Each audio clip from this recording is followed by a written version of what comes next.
Tell me about Johnny Thunders. Well, Johnny Thunders is an extremely talented singer-songwriter, guitar player who threw away his life for heroin. Really, huh? What more is there to say? So He left a whole lot of records, of which most aren't very good because people put out recordings of bad shows, basically.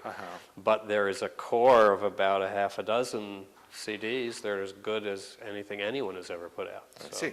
And what was sort of his music like, and what was his sort of his bent, or?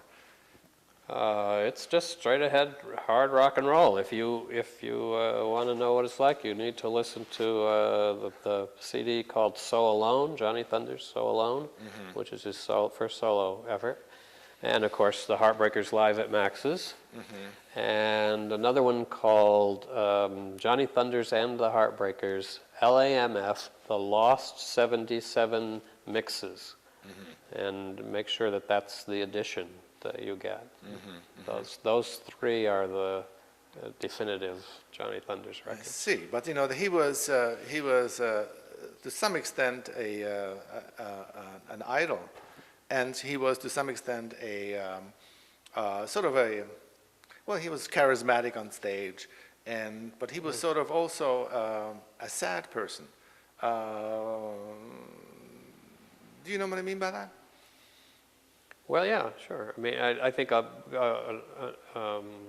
unfortunately large percentage of his following were much more interested in him as the dying junkie than they were interested in his music or his talents.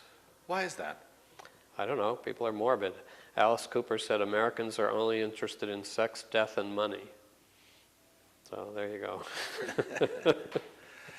Do you think that he represented an alter ego to some extent?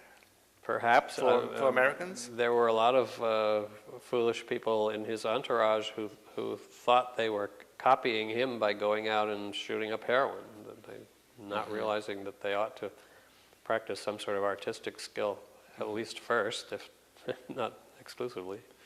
Tell me about the drug scene at Max's.